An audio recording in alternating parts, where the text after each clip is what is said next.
Hi hello welcome to Kiran TV news. Peddi count down start. ఈ రోజు నుంచి మొదలు పెట్టుకోండి. పెద్దికి ఇంకా రికార్డుల వేట కోసం కౌంట్ డౌన్ స్టార్ట్ చేసినటువంటి పరిస్థితి కనిపిస్తుంది. ఎందుకంటే ఇప్పటికే చికిరీ సాంగ్తో కావచ్చు, రైరైరార సాంగ్తో కావచ్చు, ఆ గ్లిమ్స్తో ప్రపంచాన్ని షేక్ చేసినటువంటి పరిస్థితి మనందరికీ తెలిసిందే. బట్ ఇప్పటి నుంచి ఒక లెక్క, ఇక ముందు ఇంకొక లెక్క అనుకునే రేంజ్లో పెద్ది సినిమాకి ఏదైతే పెద్ద సినిమా 4వ తారీఖు జూన్ నెల 4వ తారీఖున రిలీజ్ అవ్వడానికి సిద్ధంగా ఉందో దానికి ముందస్తు ప్రణాళిక మామూలుగా లేదు. ఒక రేంజ్లో ప్లాన్ చేసినటువంటి పరిస్థితి ఉంది.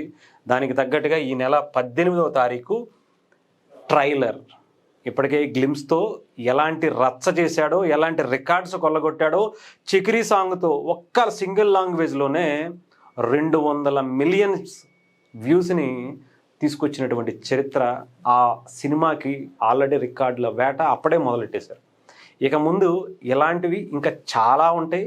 దాన్ని కౌంట్ డౌన్ స్టార్ట్ చేసుకుని మనం ప్రతిరోజు జూన్ 4వ తారీఖు వరకు, చెప్పాలంటే జూన్ 4వ తారీఖు తర్వాత వచ్చేటువంటి ఆ సునామీ రికార్డుల గురించి కూడా మనం కంటిన్యూస్గా వీడియోస్ చేసుకుందాం. దాంట్లో కౌంట్ డౌన్ 1 అని చెప్పాలి. ఇది ఈరోజు ట్రైలర్కి సంబంధించి అప్డేట్ అయితే వచ్చింది. అంతేకాదు ప్రీ రిలీజ్ ఈవెంట్కి సంబంధించి దేశవ్యాప్తంగా ఎప్పుడెప్పుడా అసలు ఎక్కడా అనేటువంటి దానికి కూడా ఒక ఆన్సర్ దొరికింది. ప్రీ రిలీజ్ ఈవెంట్ భూపాల్లో కానీ జార్ఖండ్లో కానీ చేయాలని చెప్పి ప్లాన్ చేస్తున్నారట చిత్ర యూనిట్. దాంట్లో ఎవరు ఊహించినటువంటి గెస్ట్ని తీసుకురాబోతున్నారు అనేటువంటి వార్తలు కూడా చాలా బలంగా వినిపిస్తున్నాయి. ఎందుకు ఏంటి అంటే దానికి ఒక ఇంట్రెస్టింగ్ న్యూస్ ఉంది. దానికన్నా ముందు భూపాల్లో పెడదాం అనేటువంటి దాని మీద చాలా వరకు అక్కడ పెడితేనే బాగుంటుందని. ఎందుకంటే పెద్ద సినిమాలో రామ్ చరణ్ గారు విభిన్నమైనటువంటి 3 పాత్రల్లో కనిపిస్తున్నారని మనం ఇంతకుముందే వీడియో చేసుకున్నాం. దాంట్లో మొదటిది క్రికెటర్ అయితే, రెండోది పైల్వాన్ గెటప్. ఆ పైల్వాన్ కోసం అంటే చాలా విపరీతమైనటువంటి కసరత్తు చేశారట రామ్ చరణ్ గారు.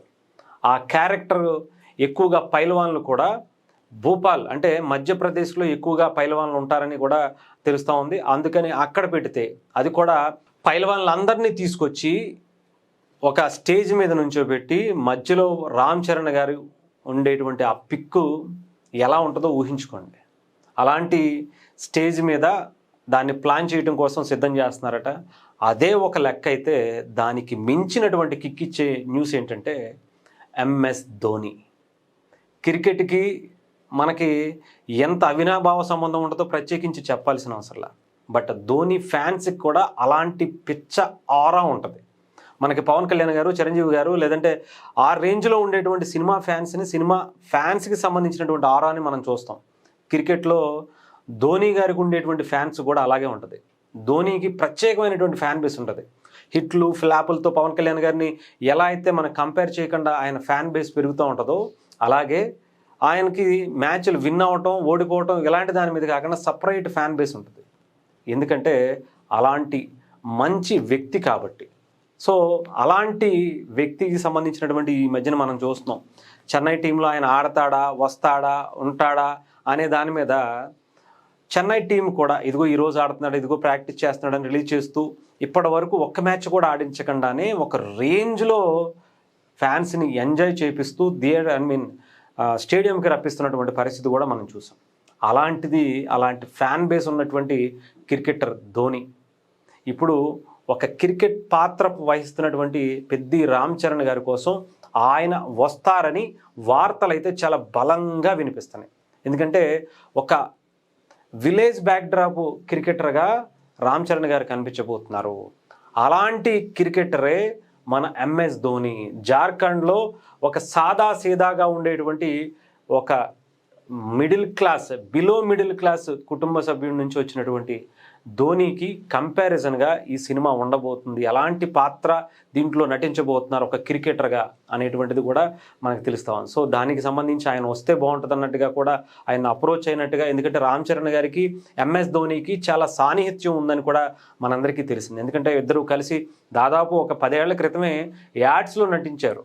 అలాగే వాళ్ళిద్దరికి చాలా సాన్నిహిత్యం ఉందని కూడా తెలుస్తోంది. సో ఆ సాన్నిహిత్యంతో ఈ సినిమాకి ఆయన కన్నా మించినటువంటి ఇంకొక అంటే ఒక విలేజ్ బ్యాక్ డ్రాప్ నుంచి వచ్చినటువంటి ఒక హీరో క్యారెక్టర్కి సంబంధించి అతను వస్తే గనక నిజమైనటువంటి క్రికెటర్ కాబట్టి మట్టిలో మాణిక్యం అంటారు కదా, అలాంటి వ్యక్తి కాబట్టి అతను వస్తే బాగుంటుంది అన్నట్టుగా అడిగినట్టుగా తెలుస్తుంది. దానికి వాళ్ళిద్దరి మధ్య ఉండేటువంటి బాండింగ్ స్నేహం కారణంగా వస్తారని కూడా తెలుస్తూ ఉంది. సో దానికి సంబంధించి మనకి అప్డేట్ అయితే ఇంకా అఫీషియల్గా రాలేదు కానీ బట్ వార్తలు అయితే వినిపిస్తున్నాయి. ఈ రెండూ కూడా భోపాల్లో ప్లాన్ చేసేటువంటి పరిస్థితులు ఉన్నాయి. అలాగే ప్రతి స్టేట్లో కూడా ఉత్తరప్రదేశ్ కావచ్చు, హర్యానా కావచ్చు, అలాగే ఢిల్లీ కావచ్చు, ముంబై కావచ్చు, ఇంకా చాలా ప్లేసుల్లో ఈ సినిమాకి సంబంధించినటువంటి ప్రమోషన్స్ చాలా గ్రాండ్గా ప్లాన్ చేయబోతున్నట్టుగా కూడా తెలుస్తుంది. ఎందుకంటే నార్త్కి సంబంధించినటువంటి బాలీవుడ్ యాక్టర్స్ చాలామంది దీంట్లో పనిచేశారు. వాళ్ళందరితో పాటు ఏఆర్ రెహమాన్తో కూడా ప్రత్యేకమైనటువంటి కాన్సెప్ట్స్, మ్యూజికల్ కాన్సెప్ట్ పెద్దకి సంబంధించినటువంటివి కూడా దాని మీద లైవ్ పర్ఫార్మెన్స్ ఇవ్వడానికి కూడా సిద్ధం చేస్తున్నట్టుగా కూడా తెలుస్తోంది. సో వన్ బై వన్ అన్నీ కూడా మీకు లైవ్ అప్డేట్ ఇచ్చేటువంటి ప్రయత్నం చేస్తా. సో జూన్ 4వ తారీఖు కన్నా ముందు జరగబోయేటువంటి ఆ రచ్చ గురించి మనం ఎప్పటికప్పుడు లైవ్ అప్డేట్స్ తీసుకుందాం.